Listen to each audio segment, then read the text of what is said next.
वज़ीर आज़म इमरान खान के मामून ख़ुसूसी अली नवाज़ अवान हमारे साथ मौजूद हैं। और अली अवान, सबसे पहले तो आपसे हम यही पूछेंगे, बताएंगे बल्कि रात जी, पेट्रोल महंगा हुआ, आटा चीनी घी भी महंगे किए गए, बिजली तो खैर है ही महंगी, तो ये सब कुछ महंगा करने का फैसला हुकूमत का अपना है। फिर महंगाई बढ़ती है तो वज़ीर आज़म नोटिस ले लेते हैं, मतलब किस चीज़ का नोटिस लेते हैं? उन्होंने खुद ही तो अप्रूव किया था, तो अपने एक्शंस का नोटिस लेते हैं। Please explain to us what's going on. अच्छा, औज़ुबिल्लाहिमिनश्शैतानिर्रजीम, बिस्मिल्लाहिर्रहमानिर्रहीम। ज़रा आपको ये चीज़ को समझना पड़ेगा कि महंगाई से पाकिस्तान का इस वक्त इशू नहीं है, पूरी दुनिया का। ये जो कोविड और पोस्ट कोविड और प्री कोविड जो चीज़ें आपके सामने आई हैं, उसे पूरी दुनिया में जो आपकी मार्केट्स हैं, कमोडिटी मार्केट्स, वो हिट हुई हैं, आपकी सप्लाई चेन्स हिट हुई हैं। आप ये देखें, उसके बाद पाकिस्तान ने अपने एग्रीकल्चरिस्ट को सपोर्ट देने के लिए सपोर्ट प्राइसेस बढ़ाई हैं। क्रिटिसिज्म होना चाहिए, पर वो हेल्दी क्रिटिसिज्म होना चाहिए। Criticism for the sake of criticism नहीं होना चाहिए। पिछले 6 महीने में डॉलर की पेट्रोल की जो प्राइस है इंटरनेशनली, वो $50 पर बैरल से बढ़ते बढ़ते बढ़ते बढ़ते $70-75 पर बैरल पे पहुंच गई है। और जो इंटरनेशनली अगर उसको आप परसेंटेज में देखें तो वो 47% बनता है। और जो पाकिस्तान में गवर्नमेंट ने वो बर्डन अपने ऊपर उठाया है, वो सिर्फ और सिर्फ जो हमने ट्रांसफ़र किया है वो 17% बनता है। तो ये है गवर्नमेंट की नीयत। अब डिमांड एंड सप्लाई बेस्ड चीज़ें होती हैं, पर उसके अंदर मसाइल आते हैं, एडमिनिस्ट्रेटिव मसाइल भी आते हैं, जिसकी वजह से आप देखते होंगे अक्सर औकात जब भी वो ज़्यादा डिसबैलेंस आता है तो प्राइम मिनिस्टर साहब उसका नोटिस लेते हैं और उसके बाद चीज़ें काफ़ी हद तक ठीक हो जाती हैं।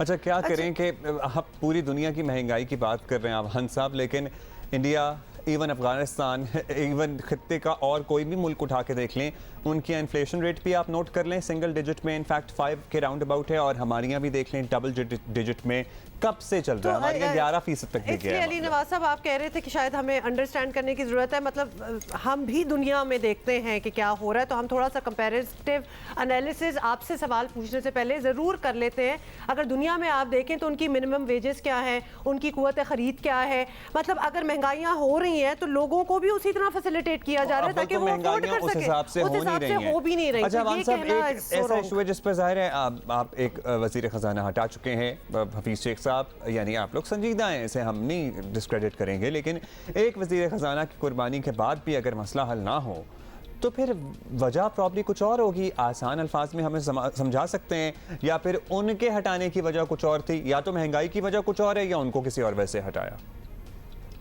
देखिए, फिर मैंने आपको पहले यही बताया कि महंगाई एक आलमी इशू है इस वक्त, और आलमी इशू को टैकल पूरी दुनिया कर रही है। उसकी एक मिसाल है, अगर आपका कैमरा दिखा सके, इसमें लिख रहा है, कौन लिख रहा है, वॉल स्ट्रीट जर्नल लिख रहा है कि US inflation is highest in 13 years as prices surge. दूसरी तरफ कौन लिख रहा है, ब्लूमबर्ग लिख रहा है, US consumer prices jump most since 2008। ये देखें, ये वो लिख रहा है। इधर से इंडियन एक्सप्रेस ले लें, India's retail inflation spikes to 6.30 in May. ये लिख रहा है, ये मैं नहीं कह रहा, ये इंडियन एक्सप्रेस कह रहा है। तो खुदा रहा, ये एक इंटरनेशनल फिनोमिना है, और हम कोशिश कर रहे हैं जो इंटरनेशनल फिनोमिना है, जो इंटरनेशनली कमोडिटी प्राइस हाइक आई हुई है, जो सप्लाई चेन्स हिट हुई हैं, उसका कम से कम हम बर्डन लोगों की तरफ शिफ्ट करें। सो आई होप कि 6.3 आपने तस्करा कर दिया consumer inflation, consumer commodities inflation की बात कर रहे हैं, तो वो 10.9 से तो काफ़ी कम ही है। अपनी यहाँ से तो कंपैरिजन कर लें। अच्छा चले, छोड़ दें, सब कुछ छोड़ दें, ये बात समझा दें कि वज़ीर आज़म 3 साल में दर्जनों बार महंगाई का नोटिस, व्हाटएवर दैट मीन्स, ले चुके हैं। अब ये नोटिस लेने का क्या मतलब होता है? कई मरतबा माफियाज की निशानदेही की है उन्होंने, सैकड़ों बार माफियाज के खिलाफ एक्शन के वादे भी किए हैं, लेकिन आज तक कोई एक मिसाल सामने नहीं आई कि किसी इंक्वायरी के बाद किसी को सजा मिली हो। तो लिहाजा ये क्या नोटिस होता है जब कोई एंड रिजल्ट नहीं होता? तो आप नहीं समझते कि महंगाई कम ना होने की वजह इन माफियाज की हौसला अफजाई भी है? ऑब्वियसली दे नो कि कोई वो they will not be held accountable. मुतादिद इंक्वायरियां हुई हैं, किसी का कोई नतीजा नहीं निकला। देखें, अगर हम किसी डिक्टेटरशिप में तो रहते नहीं, हम एक पार्लियामेंट्री सिस्टम में रहते हैं, डेमोक्रेसी में रहते हैं, वेस्टमिनिस्टर सिस्टम है जिसको हम फॉलो करते हैं। और उसके अंदर 3 टीयर्स होते हैं। पहला लेजिस्लेटर है, दूसरा एग्जेक्टिव है और तीसरा आपका जुडिशल सिस्टम है।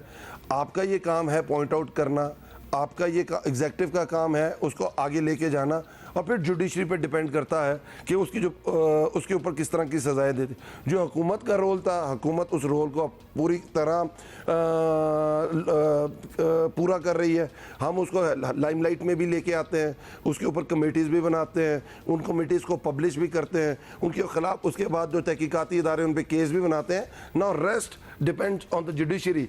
अब वो वाला रोल हमारे पास नहीं है। अगर आप समझते हैं कि मतलब वो रोल हमें ले लेना चाहिए तो फिर आपको इसके लिए कुछ और ही करना पड़ेगा। बहुत शुक्रिया जी अली नवाज अमान। मतलब वो एक्सप्लेनेशन सही आई नहीं वैसे अली नवाज साहब, thank you for your time, but आप आवाम को सेटिस्फाई नहीं कर सके अपने जवाबों से। मतलब वो एंड में बात जुडिशरी, बहुत से एवेन्यूज हैं जहां we can put the blame, but at the end who is responsible? आवाम तो भुगत ही रही है ना इस चीज को, तो जवाब तो कोई मिला नहीं आपकी तरफ से। इंक्वायरियां होती हैं वैसे ही जवाबात भी होते हैं, किसी का कोई नतीजा निकलता है।